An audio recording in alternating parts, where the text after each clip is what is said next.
먼저 조국 장관님 관련된 얘기부터 시작해 볼까요? 네, 조국 전 장관이 1심에서 징역 2년과 추징금 600만 원을 선고받았습니다.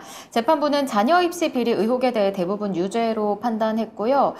사모펀드 의혹에 대해서는 대부분 무죄로 판단했습니다. 그동안 언론이 떠들고 그 다음에 저 누구야 윤석열도 나와가지고 사모펀드 이거 심각하다. 그게 제일 중요한 문제라 그랬거든요. 난리를 쳤거든. 근데 이게 다 무죄야 세상에. 아예 기소가 안 됐어요. 그러니까 사모펀드를 통해서 11억의 차익을 거뒀다고 했어요. 대선 자금 마련한다 그랬어. 그렇지. 그때 대선 자금. 11억으로 대선 어떻게 치를지 모르겠는데, 근데 11억을 먹었다 그랬었는데 시장 선거가 30억이다. 11억을 먹은 게 아니라 그거 5천원짜리 액면가 주식이 최고로 올랐을 때 팔았으면 11억을 먹을 수도 있었는데 그걸 못 팔아가지고 휴지가 됐거든요. 네. 그런데도 불구하고 이게 죄다라고 몰아붙였다가 그때 막 뭐 벌 수 있었는데 어쩌고저쩌고 막 이랬어. 지금 5년 후에 돈 줄게랑 똑같은 프레임인 거죠. 돈을 벌 수 있는 타이밍을 놓쳐서 그러는데 진짜. 그거 사실상의 비리가 맞아라는 겁니다. 도이치모터스 2번 돌려서 10억 넘게 헤쳐먹은 기록이 있는 김건희하고는 될 수 있는 내용이 아니죠. 아무튼 이와 관련한 돈 문제에 관한 건 다 털었는데 아무것도 안 나왔어. 12개 중에 이제 9개가 무죄가 났으니까. 근데 2개 유죄 났다고 하는 것도 이게 말이 안 되는 거예요. 첫 번째로 이제 정무 수석으로 있을 때 권한을 민정수석으로 있을 때 이걸 뭐라 그러지? 감찰. 감찰 활동을 할 수 있었는데 안 했다는 거예요. 이게 무슨 의미냐면 그 정도 자리에 있으면서 밑에 있는 사람들에 대한 의혹이 있을 때 이거를 검찰 통하지 않고 직접 감찰해서 수사하게끔 하는 게 일반적인데 그 수사를 하지 않았기 때문에 쉽게 말하면 권리 행사를 잘못했다는 거예요. 그러니까 무리한 수사를 했다는 게 아니라 수사를 할 수도 있는 권력을 가지고 수사를 안 했으니까 이게 죄가 된다라고 말도 안 되는 억지를 피운 거죠. 왜 죄가 돼? 근데 진짜 너무 어이가 없는 게 이게 유재수 전 부산시 경제부시장에 대한 감찰을 안 했다라는 거 아니에요. 그러니까 직접 안 하고 검찰한테 넘겼다는 거지. 거죠. 그러니까 왜 직접 안 했냐는 거지. 충분히 할 수 있는데. 근데 이것과 관련해가지고 함께 기소된 백원우 전 청와대 민정비서관은 징역 10월에 실형이 선고가 돼요. 그런데 박형철 그 당시 청와대 반부패 비서관은 무죄를 받아요. 그러니까 검찰 애들은 파견직은 무죄 주고 이쪽에서 대통령실에 고용한 사람 유죄를 준 거야. 그래 놓으니까 사실 이거를 유죄로도 무죄로도 판단할 수 없는 기준인데 재판부는 할 수 있는데 왜 안 했냐. 그러니까 판단할 수 없으면 무죄인 거예요 원래. 그거네. 송 작가님 다이어트 할 수 있는데 왜 안 했어요? 깜빡. 유죄. 근데 다이어트를 안 한 게 죄가 되는 세상인가요? 네. 지금 왜? 그렇게 됐어. 할 수 있잖아요. 할 수 있는데 안 했으니까. 안 했으니까. 와, 정말 쌈박한 논리네요. 네, 아무튼 이런 식으로 그렇게 따지면 우리 다 유죄인 게 너 공부 잘할 수 있었잖아. 너 왜 공부 안 했어? 그리고 나는 태어날 때부터 과체중이었어. 엄마가 잘못했네. 다른 애들보다 800g 무거웠어. 그러면 어머님 유죄. 수 아들 있는데. 날씬하게 나올 수 있었는데 과체중으로 나왔네. 어머님 유죄. 우리도 아무튼 죄인이네요. 이런 이상한 판결을 했는데도 재판부가 사모펀드나 무슨 차명주식 투자 뭐 이런 거 공직자 윤리법상 백지신사 그러면 이거 어쩌고저쩌고 코링크 어쩌고저쩌고 한 거 다 무죄라니까. 왜냐면 그거 많이 팠으면 지네 식구도 다칠 뻔했거든.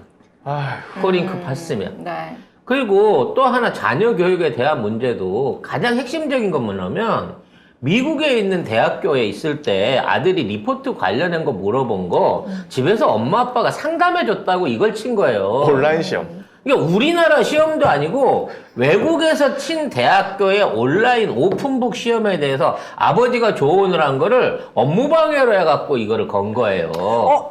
그러면 송 작가님 또 유죄. 왜 또? 우리 송호영 대표 군대 보내기 전에 드론 자격증 따게 했잖아. 아들 그쪽으로 배속받게 하려고. 못 받았잖아. 드론병 안 되고 일반병 갔단 말이야. 상관없어. 유죄. 조국 장관 아들도 다 틀렸대요, 그거 물어본 거. 그리고 조지 워싱턴대가 가만히 있는데 어떻게 검찰이 이거를. 그래서 이 두 그러니까 개가 군이 가만히 있지만 와. 검찰이 유죄 때릴 수 있다. 그래서 결국 이게 그 제정신인가? 일반적이니까 예를 들어 돈을 주고 에이전시를 고용했다든지 논문을 어디서 사왔다든지 이걸로 갖고 어디 갔다가 등재를 하거나 이런 게 아니에요. 알렉스 한? 알렉스 한처럼? 딸내미처럼 했었어야 되는 그런. 아니면 나경원 아들내미처럼 서울대 연구실을 했으면 빌리던가. 그런 애들도 무죄를 줬잖아. 근데 이거는 아니 아버지가 아들이 물어봤는데 아빠 나 시험 봐야 되는데 이거 좀 알아? 열심히 그래서 또 야 아빠가 법학 박사 이러고 가르쳐줬어. 근데 틀렸어. 그래서 그건 좀 쪽팔리네. 아무래도 문과가 이과생한테 조언하기가 쉽진 않겠지. 그나마도 틀렸어. 그래서 점수도 못 땄어. 근데 조지 워싱턴 대학에 심각한 학사 행정을 방해했다는 거야. 그걸 왜 한국 법원이 죄를 씌워? 아빠를 징역을 보내? 조지 왜냐하면- 워싱턴대도 가만히 있는데. 네. 아니면 왜냐면 우리나라 검찰은 전 세계를 상대로 하는 검찰이니까요. 언제부터 지들이 우리나라 그렇게 국제사회의 정의를 구현해줬다고? 언제부터냐고요? 영어 잘하는 걸로 장관이 되신 분이 있으니까요. 법무부 장관을 영어 잘하는 분을 그냥 하시는 외국인을 거죠. 시켜 그러면. 하여튼 이런 상황에 있는 말도 안 되는 유죄 두 개가 남은 거예요. 그 다음에 이것도 있어요. 청탁금지법 위반 금품 등 수수. 이거는 뭐냐면 조민 씨가 이제 장학금을 받았는데 민정수석이 된 다음에도 장학금 받았거든요. 유죄. 청탁금지법 위반이래. 아니 아버지 때문에 받은 게 아니라 그냥 꾸준히 받아오던 거잖아. 받던 거를 민정수석에서 받았는데 그게 뇌물이라는 거예요 지금. 그렇게 얘기하면은 심지어 저 딸내미 장학금을 줄 때 저게 내년에는 아버지가 장관 민정수석 될 딸이야. 알고 줬다는 거 아니야 교수가. 그렇게 따지면은 무상으로 급식 받는 애들 중에서 집 잘 사는 애들 부모들 다 뇌물죄지. 뇌물죄예요. 전수조사하면 다 잡아들어요. 왜 부모가 돈이 많은데 재산이 많은데 왜 무상급식을 받아? 그래서 이 당시에 대학을 가는 데 있어서의 가장 큰 어떤 뭐랄까, 시스템 중에 하나가 이런 뭐 봉사활동을 했다든지, 스펙을 쌓았다든지, 어디 경진대에 나갔다든지 하는 게 아주 보편적인 예였단 말이야. 대학을 가려면 이게 다 필요했고, 이게 안 돼갖고 없는 집 사람들은 몇백씩 들어서 그 스펙을 만들려고 강남이나 입시학원에다 돈을 처바르고 들고 갈 때요. 그럼 그 당시에 있는 50만 학부모가, 그럼 대학번의 학부모가 다 죄인이란 얘기야. 최소한 조국 장관은 어디 돈 써갖고 논문 사거나 가짜로 스펙 사거나 미래에 갔다 와갖고 봉사활동 하진 않았다고. 알렉스 한처럼. 근데 이걸 지금 법원은 무죄를 해준 거죠. 들었어. 아니, 유죄를 해준 진짜 거죠. 이게 이거 뭐 고등법원, 대법원 가면 결국 이것도 다 무죄는 날 겁니다만 결국은 이런 방식으로 명예훼손, 그러니까 조국 장관 가족에 대한 명예를 떨어뜨리는데 이거를 정치적 쟁점으로 남겨놓는 데다 이용하고 있다는 거예요. 그래서 대부분의 비겁하게. 언론들이 당시에 그 기억이 나요. 제목을 전부 다 조국 장관 2년형 유죄, 600만 원 벌금형, 확정, 1심 확정 이런 식으로 썼다니까? 뭐가 유죄인지를 안 써놓고 제목에는 유죄다, 끝! 근데 내용을 보면 이렇게 처참한 수준의 판결인 거예요. 이에 대해서 조국 장관이 한마디를 하고 페이스북에 사진을 바꿨습니다. 자, 네, 조국 전 장관은 1심 재판 선고를 통해서 뇌물, 공직자윤리법 위반, 증거인멸 등 8, 9개 정도 무죄 판결을 받았다는 점을 강조했습니다. 그러면서 언론을 향해서는 2019년 당시 검찰과 언론, 보수 야당은 사모펀드를 통해서 권력형 비리를 저질렀다고 십자포화를 퍼부었는데 사모펀드에 대해서는 기소조차 되지 않았다라고 언론을 향해서 얘기했습니다. 네, 지금 와서 이렇게 하는 게 뭐가 의미가 있나 싶어요. 그때 당시에 언론은 진짜 조국이 죽일 놈이었거든, 진짜. 그 당시에 언론이 써냈던 그 비난 기사가 1000만 건이었다고 그러는데요. 와. 그 중에 900만 건 이상이 사모펀드에 관한 거였다고 합니다. 그게 다 날아간 거예요. 왜냐면 사모펀드 죄를 해야 뭔가 돈도 좀 있고 공직자 권한을 이용해가지고 막 수익을 챙긴 것 같잖아. 사실 표창장 문제나 대학 문제는 지들이 세게 씹으면 세게 씹을수록 그걸 듣는 사람들이 불편해요. 왜? 아까도 얘기했지만 대한민국 학부모를 모두 범죄자로 만드는 논리였단 말이야. 아니 그리고 동양대 표창장으로 의대 갔다는 게 말이나 됩니까? 그게 그러니까 지금 그럼 동양대 표창장 받은 의대 간 놈이 하나라도 있나 봐봐봐. 아이고 진짜 아니 조민이 기본적인 학력이 안 되고 그쪽 입시 시험을 통과를 못했으면 그게 의전원에 합격이 됐었겠냐고. 그게 어떻게 결정적인 역할을 할 수 있는 근거가 되냐 말이야. 근데 이런 개 같은 논리가 맥혔던 거고, 그래서 지금 조민 씨는 의사 자격을 날리게 생긴 상황인 거고 소송이 진행 중인 거예요. 그리고 그 조국 장관이 이렇게 얘기한 거는 뭐냐면 지금 자기 처음에 그 사모펀드로 시작해가지고 압수수색 들어갔잖아요.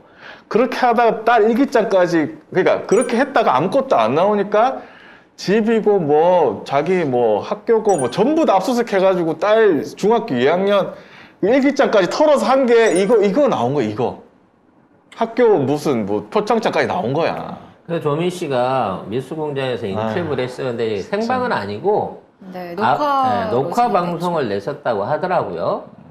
네, 조민 씨가 이제 김어준의 겸손은 힘들다 뉴스공장에 출연해서 법원이 아버지에게 징역 2년을 선고한 데 대해서 검찰이나 언론이나 정치권에서 제 가족을 지난 4년 동안 다룬 것들을 보면 정말 가혹했다면서 과연 본인들은 스스로에게 그들의 가족들에게 똑같은 잣대를 적용하는지 묻고 싶다고 했습니다. 이게 잣대면 이제 한동훈 딸은 사형이지.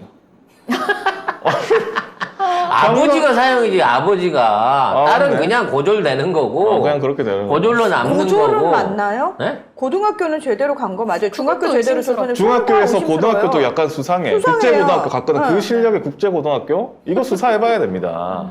어찌 됐거나 조민 씨가 아버지가 그때 법정 결정이 나기 전에 녹화로 당시에 인터뷰를 떴었다고 해요.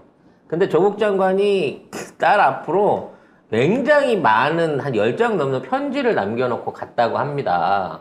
그래서 만일에 아빠가 구속되면 어떻게 해야 되고 생활은 어떻게 해야 되고 아버지 면회는 기결수이니까 일주일에 아버지는 미결수니까. 미결수니까 일주일에 5번 가능하고 엄마는 뭐 기결수니까 뭐 3번 한 달에 6번. 한 달에 6번밖에 안 된다. 일주일에 2번밖에 안 된다. 뭐 그런 거부터 시작해갖고 책을 쭉 깔아놓고 야 이거 나 감옥 구속되면 이거 10권씩 영치로 순서대로 넣어줘라. 넣어주라. 라는 얘기까지 다 해놓고 그러고 법정을 간 상태에서 딸은 김어준하고 인터뷰하러 나왔다는 거예요. 야, 난 그래서 그거를 보니까 그 인터뷰 당시에 조민 씨의 심정이 어땠을까 싶은 생각이 들고 그 와중에 나는 아버지 유죄 나는 거 보면서 조민으로 살기로 했다는 게 그 얘기는 더 이상 조국의 딸로서 아버지로 인한 피해를 보는 사람이 아니라 꿋꿋하게 내가 내 인생을 살겠다라는 얘기를 당당히 하더라고. 의사 안 해도 좋다라는 각오를 가지고인데 야, 난 진짜 호부에 견제 없다고 대단한 친구구나 저는 라는 오늘- 생각을 했어요. 예. 갑자기 거의 박쥐의 얼굴이 디졸브가 되면서 아이. 이렇게 다를 수가 있구나. 아이, 그래서 그냥 그거 생각했어요. 역시 콩 심은 데 콩 나고 팥 심은 데 팥 나는구나. 아버지보다 먼저 정치에게 들어와야 되지 않을까. 저는 아버지보다 훨씬 잘할 것 같다라는 욕심나요? 예, 저도 굉장히 그 생각이 들었어요. 개인적으로 와 진짜 키워보고 싶은 후배다라는 느낌이 약간 진짜 드는. 청년 정치인 했으면 딱 좋겠다는 생각 들어요. 네. 이 어려운 시기에 진짜 그 요즘 다 청년 정치인에 대한 기대치가 높지 않습니까? 나 조민 씨 정치인 하신다고 치면 제가 1번으로 후원에 가입하도록 하겠습니다. 그건 저희가 막도록 그거는- 하겠습니다. 걱정. 왜? 안 하는 게 더 나을 별로 수도 있어요. 도움이 안될 수도 그분한테 있어요. 도움이 될 예. 건지 안 될 건지는 좀 생각을 물어봐야 해보고, 됩니다. 예. 도움이 되는 방향으로 최선의 노력을 다하도록 하겠습니다. 아니 근데 저는 인터뷰할 때 그 들은 것 중에 조민 씨가 한 말 중에 저에게 의사 면허는 사회에 기여할 수 있는 수단이지 목표가 아니었습니다. 이렇게 딱 얘기를 하더라고요. 그러니까 와 대단하다. 진짜 대단한 사람이다. 이 사람 진짜 뭘 해도 할 사람이구나. 오늘 진짜 얘기하고 있는 걸 이렇게 딱 보는데 되게 지금의 이 친구가 이 정도면 앞으로가 더 기대되는 사람이라고 해야 되나? 되게 와 진짜 이게 나이가요. 어릴 때는 부모님들이 왜 이렇게 만나서 자식들 얘기를 하나 이해가 안 됐어요. 내가 자식의 입장일 때만. 근데 이 나이가 되고 보니까 와, 진짜 자식이 잘 큰 부모는 지금 내가 어떤 상황이어도 정말 너무 뿌듯할 것 같은 거예요. 내 자식이 저렇게 반듯하게 잘 컸으면. 저 같으면 이렇게 억울하게 자기가 10년 동안 해가지고 의사 된 거잖아요. 근데 그렇게 힘들게 공부해서 했는데 자기 아버지가 장관이라서 이런 압박을 받고 자기가 이거 다 취소당하게 생겼으면 억울해서라도 화가 날 것 같은데, 아 그래? 그러면 나는 의사를 안 해도 내가 의사는 그냥 사회에 기여할 수 있는 목적이나 수단이지 목적이 아니다. 의사를 되기 위해서 막 미친 듯이 한 게 아니고 사회에 기여하기 위해서 의사가 된 것뿐이고 다른 식으로 기여할 수 있으면 기여를 하겠다는 얘기잖아요. 근데 슬픈 농담인데 조민 씨가 은근히 평생연금이 있더라고. 손해배상. 그 가짜 뉴스. 포르쉐 탄다는 거하고 네. 무슨 가짜 뉴스. 뭐 세브란스 피부과. 피부과 뭐 와갖고 저 조민인데요. 제가 여기서 일할게요. 뭐 이거 했다고 하는 거 있잖아요. 네. 이걸 워낙 받아 쓴 놈들이 많아가지고 건당으로 해갖고 하나씩 둘씩 합의금이 들어오고 있다고 합니다. 그래서 무료 봉사할 곳 있으면 얼마든지 이야기해달라. 얼마든지 제가 그 차비 정도는 지금 대주고 있는 후원 그룹이 있으니까 후원 연금이 있으니까 나 이제 자유롭게 할 수 있겠다 싶은 생각 드는데 보통 요새 의사 되는 사람들은 어떤 생각이냐면 목적이잖아요. 그게 그 그쵸. 자체가 막 나 의사가 돼야 돼. 의사 돼서 내가 돈을 벌어야 돼. 막 이제 의사 안 되면 완전 나락으로 떨어지는 거예요. 그리고 검사 똑같아. 판사 똑같아. 직업이나 이런 위에 있는 뭔가를 보고 내가 저게 돼야지 하고 가는 사람들은 그게 안 되는 순간 나락으로 떨어지거든요. 근데 조민 씨는 그게 아니야. 더 높이 이게 높아요. 연봉 수준이 50이나 높아. 강남의 빌딩이 목적이 아닌 사람인 거고 애초에 그런 인생을 살지 않는 부모 밑에서 난 사람이기 때문에 난 조민 씨가 조금 인생의 순서를 바꿔서 정치계에 먼저 입문했다가 나중에 또 자기 자신이 원했던 의료봉사나 이런 쪽으로도 얼마든지 갈 수 있는 사람인 거고 그만한 자질과 경험을 이미 사회가 또는 이 여건이 조민 씨한테 제공한 게 아닌가 싶습니다. 그러니까.